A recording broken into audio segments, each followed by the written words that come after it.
Or imagine you're having like a high school party because everyone's like, oh my God, this is the house that was on Extreme Makeover Home Edition. Obviously, you're the one throwing down in high school. And then they're like, should we go hook up in the candy room? Like, I'm obsessed. I need to do that. Wait, it's not that deep.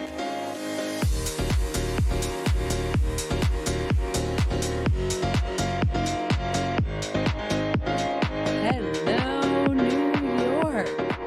Hello, everybody, and welcome back to Not That Deep. I am so freaking happy to continue to be doing this. It gives me happiness. It gives me purpose. It gives you a reason to drink. It gives you drive, that motivation you need. I am in the recording studio today because, you know, the idea of getting my own equipment, the idea of funding my own podcast and not using other people's resources is amazing until I have to leave the house, which is why I need to rent out a room in my apartment and then create a podcast studio in there.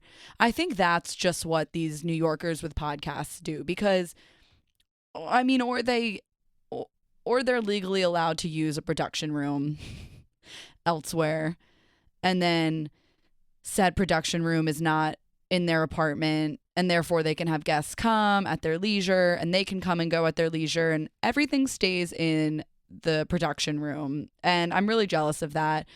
There's that famous girl, Hawk Tua, and she just got a podcast and her podcast studio is sick. And she was surprised with it. They're like, Hawk Tua, check out your new studio. And it's as if it's like Extreme Makeover Home Edition. She's like, oh my God, as if she's an undernourished child that is gifted this room. She's like, and I love cowboys, so that's why there's a rawhide on the floor. And it's like, Extreme Makeover Home Edition was so insane and really really exploitative. Most shows growing up that we watched were very exploitative. And I think that shows nowadays are exploitative, but with social media, we're so focused on the fact that what was their social media presence online like this before? Are they a bully? Were they a member of a KKK in 2010? We're so focused on that the morale of the shows are almost getting better. And I know that doesn't make sense, but you have to bear with me. I'm just doing a podcast by myself. Like, I'm just a baby. You cannot expect the words that come out of my mouth to always make sense. I think that's betting a lot on me, and I wouldn't do that if I were you. But what I meant by that is when you think about the TV shows that we used to watch, I can name a few: Parental Control, Extreme Makeover Home Edition, Biggest Loser, Date My Mom. Oh, there's another one. Oh my God. Next. I'm sure if you're listening to this, you are screaming out another show that you watch, but let me just focus on those 5 for now. Parental Control was a show where a girl would have a really bad boyfriend or a guy would have a really bad girlfriend. And then the parents would interview all these people looking to be models in LA, but ended up just on a reality TV show. I'm sorry, scripted for television TV show. The parents, they would show the parents interviewing these contestants to date their child. And while back at home, they're watching the bad partner. So let's say in this case, it's like a bad boyfriend. The bad boyfriend and the girlfriend who's about to be set up are back watching the interviews at home. And they're like, man, that guy probably eats tuna fish. And she's like, shut up, Chad. And like, it's so amazing. And then while the parents are interviewing them, they're like, can you rip a phone book in half to show if he's strong or not? Like, they obviously only want their daughter with a semi-Hercules man. And then they end up with 2 guys. And so then they're like, all right, time for the first date. And then this guy shows up and the mom's like, he's my pick. And then the guy shows up and Chad is like, yo, fuck this guy. This guy looks like a bullheaded shark. And then the mom's like, bye, Chad. And then the daughter goes on the date with the contestant that the mom picked, shows them on the date. They usually will do something standard, such as a pottery class or an archery class. It's always something activity related. God forbid they just sat down and got a drink, because that's boring. No one likes that. That's why dating in New York is hard, because we don't have archery and we don't really have ceramic classes, because no one is a trust fund baby that I'm going out with, and we can't afford a pottery class. Like, no, I'll take a sparkling water and a dream. So then the second guy comes, the dad's guy, and he's like, "What's up? I'm Kevin, and I'm a huge nerd." And he's like, "See, you need to be with a smart guy." And of course, the dad like tries to like set her up with like the ugliest guy, but who's rich. And then Chad's just livid at this the entire time. They're, of course, watching the date. And then with like this nerd, maybe they're going to go to a library and like talk about the Dewey Decimal System, something very relatable and realistic. And then they come back and Chad's like, "You better make the right decision." And then they invite the two guys. And then all three of them stand in a line. She says why they like them, why they don't. And then she chooses if she wants to stay with her boyfriend or pick one of these two contestants. My biggest question after watching this type of show is this real? Because if I've learned anything from reality TV now, it's that none of this is real. It is so produced by the producers and it's so curated, and I want to know where some of these characters are. I'm obviously not going to go into every single show because that would be asinine behavior, but I think just on the topic of Extreme Makeover Home Edition, and that's why I started talking about this, because Hawk Tuah, like Ty Pennington would come in and it would be a family who really has just been through the ringer, and maybe they have a sick child, or maybe they lost a parent, or something that kind of put them not in the best position. And then he'd be like, "Anyways, do you guys want a new house?" And it's like, bro, are you going to pay their taxes? Like, the houses that they would end up building were so gorgeous. There was not anyone left in that living room when you were watching that wasn't green with envy. Because you would come, the family would come, and he'd like really take into account each child's needs. And I don't mean like food and water, like standard needs. I mean like, what are your hobbies? What is your favorite thing about life? And a lot of these kids are under the age of 10. So of course it's not like, I don't know, like talent, or I don't actually know. Oh my God, everyone's walking by and they think I'm a star. Hello. It's not Andy Cohen, it's Dana. And so sorry, sidetrack. I'm not even facing them too. That's the thing. I fully have people walking behind me, and then I felt a presence behind me. So I had to turn around, and then I couldn't just turn around and ignore them. I had to turn around and say hi and then be like, "Oh my God, sorry everyone." Like, he could have just kept looking forward, but I wasn't born that way. So there's kids that are like 7 and 8 years old, and they're like, "I like candy." And Ty's like, "Perfect." And then he makes them like a bed out of Milk Duds. And it's just not sustainable. Or a girl's like, "I want to be a spy when I grow up." So he like puts cameras all over her room and makes a tunnel from like her room to the bathroom. And it's like, that's disgusting, Ty. And also, kids go through phases. Like, now these kids have these elaborate rooms, and their parents aren't getting a ton of money from the show. So they get these elaborate rooms, and then what? They're just supposed to like, they're just supposed to live in this forever. Like, I still go back to my childhood, not my childhood home, sore subject. I still go back home, like, to where things are, where like my childhood stuff was, like my bed or my comforter or stuff like that. Like, can you imagine being 22 years old, coming back from college and being like, my candy room?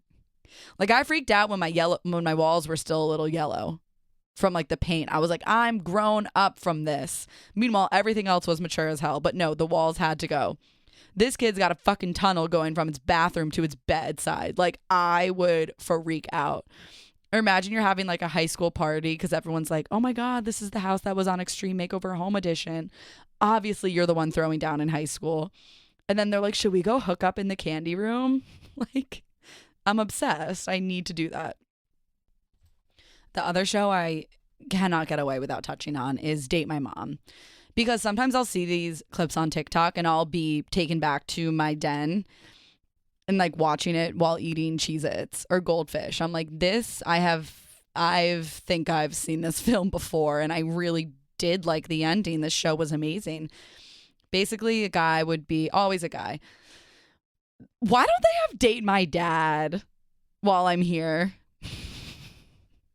Why was it Date My Mom? Those sick fucks. Those MTV producers are sick.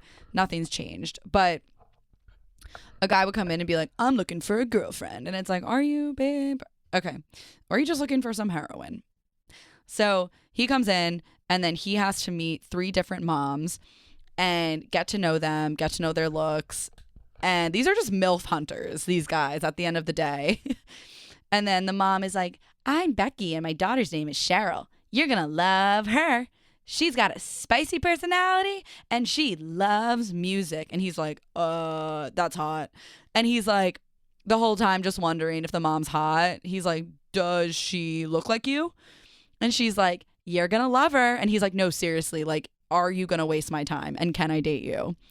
And then it's like 2 other dates. Usually they'll have like a pretty ugly mom who always has like the prettiest daughter. I don't know how that works out. Again, these people are probably actors. That's how it works out. So then at the end, they're on like a cliff in La Jolla or in Malibu, whatever. And then all the moms get out of the limo and he's like, I'll just call him Chad again because I think every guy's name on these shows, his name is Chad. He's like... What'd I say the mom's name was? Whatever. Bertha, Miriam, Ellen. I had such a good time getting to know you guys. But Bertha, when you said your daughter sometimes doesn't brush her teeth, I could never be with someone like that. And then, like, you can tell the daughter's going to be so mad that her mom said that on television, if that's even her real mom, if this is even actually real. And then Bertha's like, Chad, you're going to be really sorry.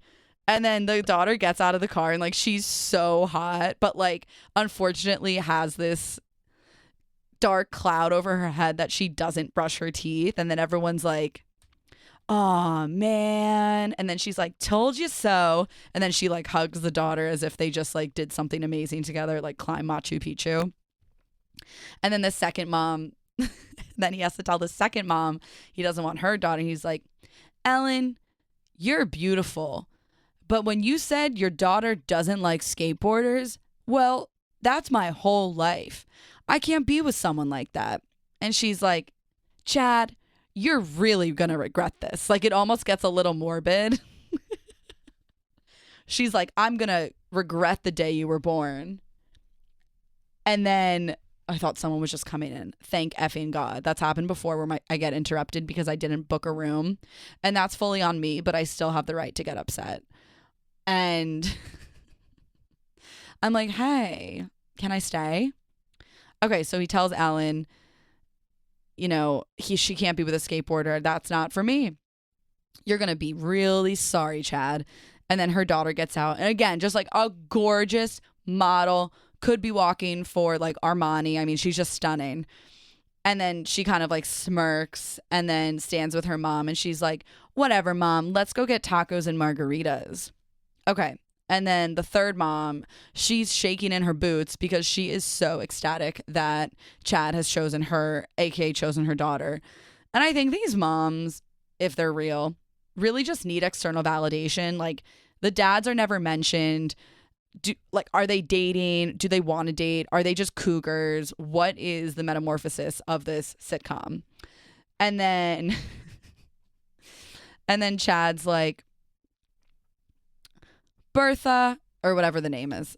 I think I already used that name. They're like, Bertha, you have huge jugs, and I just know your daughter's going to as well. And then Bertha's like, you won't be disappointed. And then the daughter, the third daughter, aka the one he chooses, comes out of the limo and like she is so ugly, but like has huge boobs, but like is so ugly.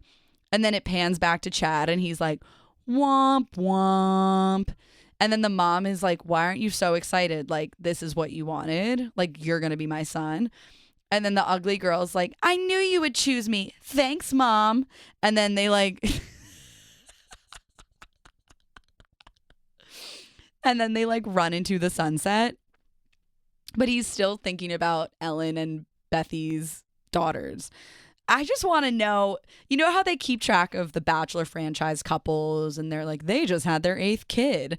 I want to see this with those shows because no one cared long term about what happened to these people. Whereas with The Bachelor, they get on a show and then they become part of society for life. And it really isn't earned. Whereas these shows were 30 minutes of pure executional gold. And then you never hear from them again. It's really twisted. I'm hoping that we'll have a resurrection or something, but maybe they were paid to keep quiet. I mean, that would not surprise me. I really didn't expect to get on a tangent about those old TV shows, but I'm also thinking maybe I can make a stand-up bit out of some of them. Because if I can make myself laugh when I'm dead ass alone, I think I could do it with that content. But we shall see. I feel like a lot of my stand-up content jokes start with a funny idea. I literally just came up with this idea on the toilet and I was like, God forbid I lied. That's not the joke. But like when I'm talking to people and I'm telling them this joke, I'm like, yeah, I thought of it on the toilet. Am I proud of that? It's not that I'm proud and it's definitely not that I'm bragging. It's that like I don't leave one stone of truth unturned. To me, I'm like, this is important to the story. I'll be like telling my roommate Jill a story and I'll be like, for example, she asked me how my weekend was. It was good. So I was going to this baby shower and Mia picked me up and then Carly, Megan, and Becca drove in another car. And she's like, oh, did something happen? And I'm like, no. She's like, why are you telling me how everyone got there? And I was like, because that's important to the story. She's like, oh, okay. Waiting to hear how it's important for the story. It's not important to the story, but it's important for my brain. And I really don't know how to best explain that. But that's what I need to do. So anyways, I was on the toilet and I was like, my roommates just decorated our apartment so gorgeously and I had no input. I didn't want input. I trust them with my life. I don't think I have great taste when it comes to that. I think that they're great at it, so they should do it. And they like to do it. They wanted to do it. And it just got me thinking, like, if I'm going to be the woman in a marriage, in a partnership, like, am I supposed to be the one doing this? Am I supposed to be the one that gets a high from putting some picture frames up? Or, I mean, I do like to reorganize my room. That shit, like, lights me up. As per usual, like it always has when I was little, but that's like everyone, that's not special. And I'm not really here for that. I don't have a good eye for things. So I was like, oh my God, like I literally have to marry a guy who's gay. But then it's like gay guys, I mean, that's a very broad stereotype that they have good taste in a lot, but I think it's pretty accurate. And like, is that the worst thing to say? Not really. But like, it's like how you'll say women have good taste in style or decor. Like, I don't. So yeah, there's gay guys who don't, but I'm just saying, like, if I want to marry a guy, I think he's going to have to be gay. And then I'm not going to be able to marry a gay guy because why the fuck would a gay guy want to marry me if he's openly gay? So then I was like, well, I need a guy who's not openly gay, but is gay. So therefore, I need to marry a guy who is so far deep in the closet that he doesn't want to come out. So that way we could still fool around together, but he'll decorate. So I don't need to do anything. And then he feels safe in the relationship. Like, I need a guy so deep in that closet, there's no getting out. And is it sad for him? Sure. But he gets to be the one that decorates. And I think that he's the real winner out of this. Am I right? So anyways, that's where my ideas come to mind. But something that I wanted to talk about and that people might relate to is like, when you have to change your password for anything, right? For corporate America, for Instagram, for a login for your old webkins, whatever it is that you're using. And you have to change it, but you don't want to change it too drastically because then you'll forget it. And then you want to write it down, but it's like you don't want to have to write it down. You should just memorize it. So like you'll have all these different renditions of places you went or different. I don't know what normal people make their passwords. I think that's a really interesting case study that could be done. Like, take a really normal person, right? What's their most common password used? Is it like I'm from Westfield. We were the Blue Devils. I feel like a normal person from my town would make their password Blue Devils 123. Or like Blue Devils plus their birthday. Like that to me is normalcy. Or like a dog's name. Like my friend has a dog named Sadie. Like I could see it being like Sadie Girl 123. Right? That's normal. Okay. God forbid I'm normal. I know I'm not normal, but I need something that I'm going to remember. And so, for example, like I just changed a password for something that has to change every 4 weeks. So don't even think about hacking into my webkins. But I just changed my password and I changed it to YouAbaddie826. Let me repeat. YouAbaddie826. Why did I choose this? 826 is my birthday, ! Because I need a special character. And then YouAbaddie so that I hype myself up every time I log into this godforsaken computer. I think that makes a ton of sense. Would I crash and crumble if somebody found this out? Yes. Would I crash and crumble if I went to IT and they said, Dana, do you mind just giving me your password so that I can fix this issue that you've created? Yes, I would crumble. But if that did happen, I think I could laugh it off because I've established myself as like a funny gal. They'd be like, oh, Dana, you're funny. Like a normal person, if a normal person who you look at and you say, that's a normal person, if they had a password, YouAbaddie826, I'd be like, now what is going on inside of that big brain of yours? Whereas for me, I present myself with what's going on in my head, whether it's telling you that I was on the toilet when I thought of a joke or telling you that my password is YouAbaddie826. But I have a funny story, which is when I was going abroad a few years ago, I went abroad. Also, I'm technically going abroad tonight because I'm going overseas. I'm going to Jersey City to perform in a comedy show. So feels pretty crazy to go overseas. But I wish I could walk to Jersey City. Okay. What if you just build a bridge? So I was going abroad a couple years ago and I made my password something and I totally forgot what my password was. And so I had to call the school, talk to admissions because they had insight into the password, which they should not be allowed to have that. It should just be like I call, I say I forgot my password, and then they send me a password recovery link. It shouldn't be what happened, which is they end up telling me my password and then I now know my password. Like it feels very invasive and I don't like it and I felt targeted. So I'm on the phone with this guy and I'm like, hey, I forgot my password. And he's like looking through the system, asking me how to pronounce my last name a couple times. And finally he goes, oh, Dana, I have your password here. And I go, okay. He goes, I just have to make sure you're the one who made it. I said, okay. He goes, does study abroad bitch sound familiar? And I'm like, it should be study abroad bitch 826 ! He was like, semantics, I don't know. But it was so embarrassing. And I think that encouraged me to just make funny passwords because someone will get a kick out of it, whether it's you hyping yourself up or admissions or an IT guy. Like someone's going to think this is hilarious. I was listening to, okay, I'm all over the place. I just am on a roll. I was just listening to a Mel Robbins podcast, and Mel Robbins is a podcaster, but I only knew about her because she's on the SiriusXM podcast network. So we sell a lot of advertising for her. I really want to meet her and just give her a big hug because her voice is soothing, unlike mine.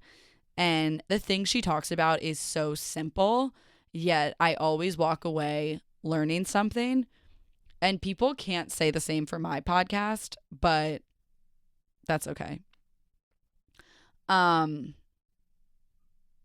also, I guess I'll circle back to my main mantra of not that deep, and like finding out that this man knows my password is not that deep. Okay, that's not really a good callback, especially if this is going to be a segment each time. But I feel like when it's a solo podcast, I don't need to do a segment.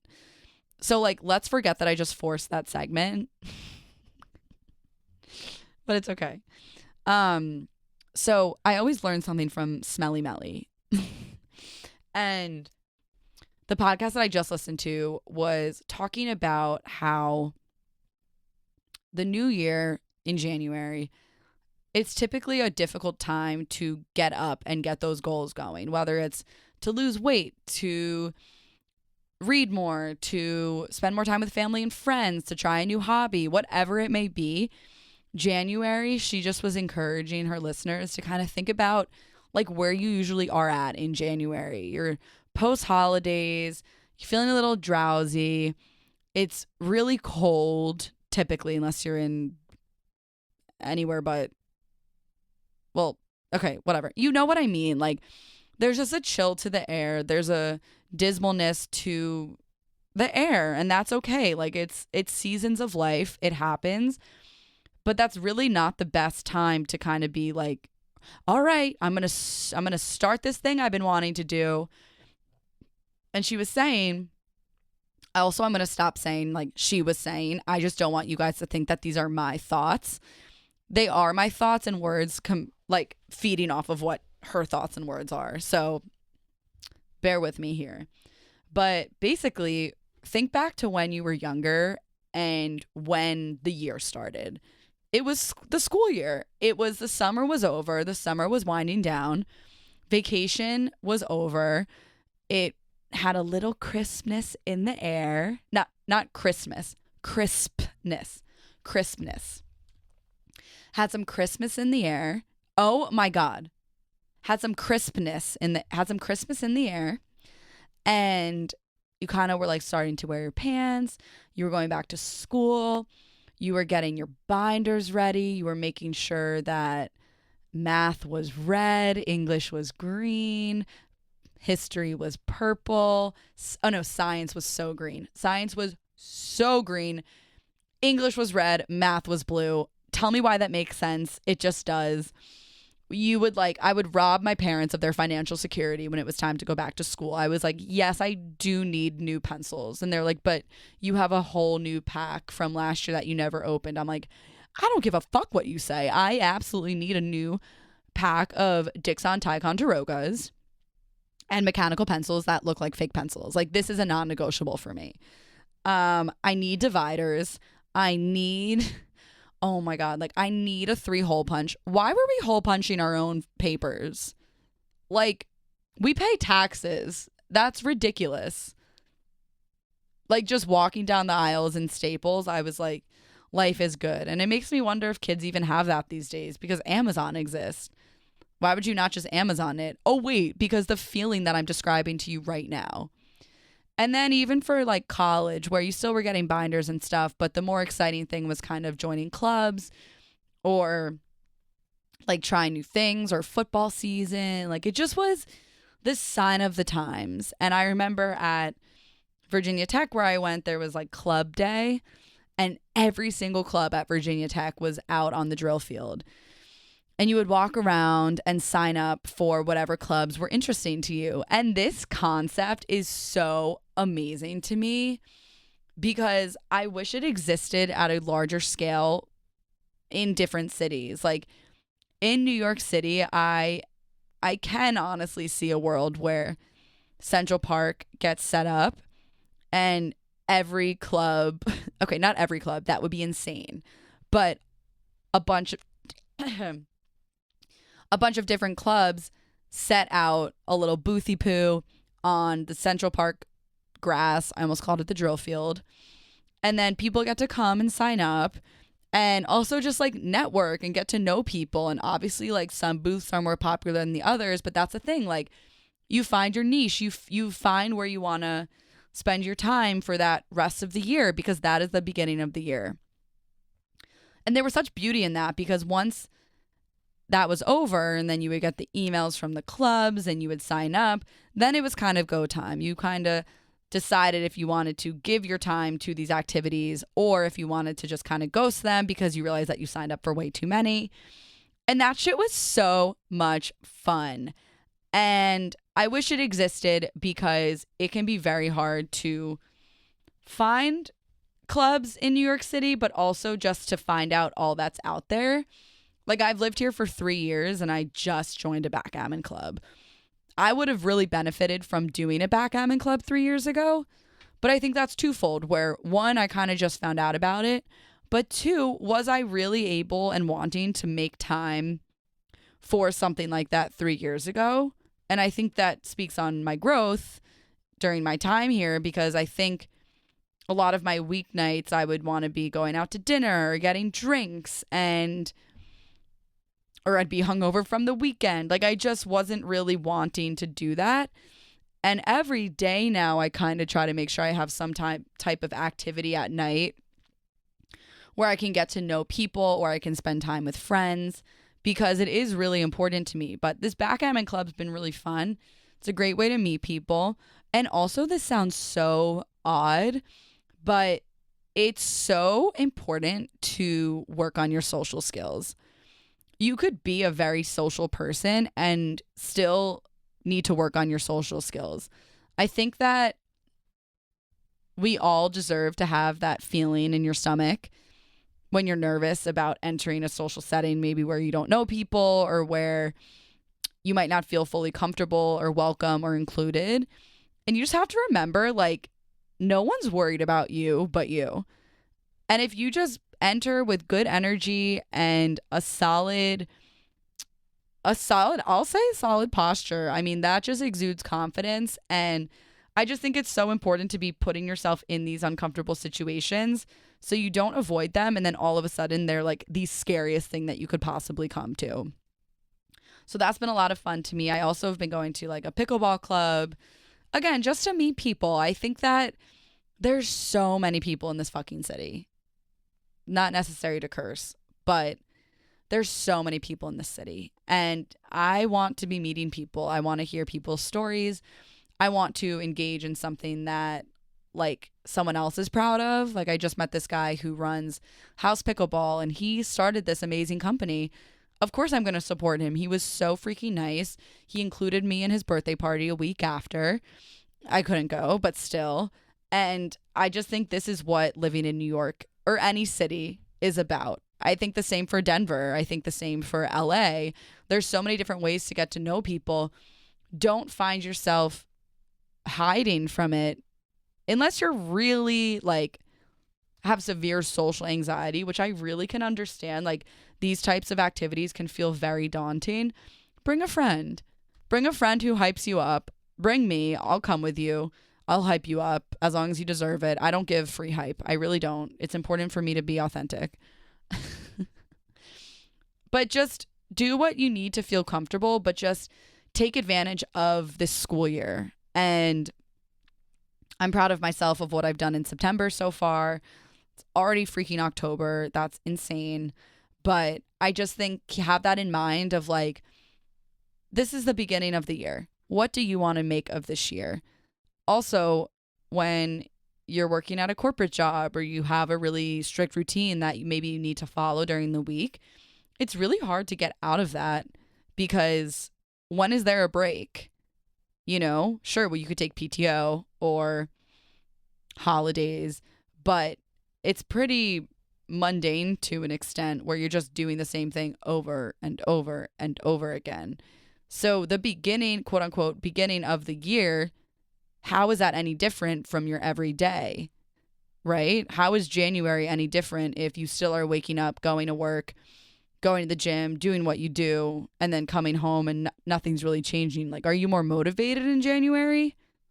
I'm not. I'm like, damn, it's cold. I'm so motivated right now, and you have to ride that wave and take advantage of the beginning of this school year.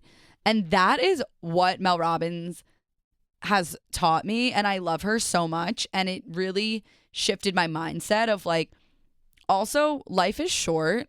Make sure you're filling your days with the things that you want to fill your days with. Don't make people make you feel bad. Make sure you are doing what you want to do, but also, like, remember what makes you happy.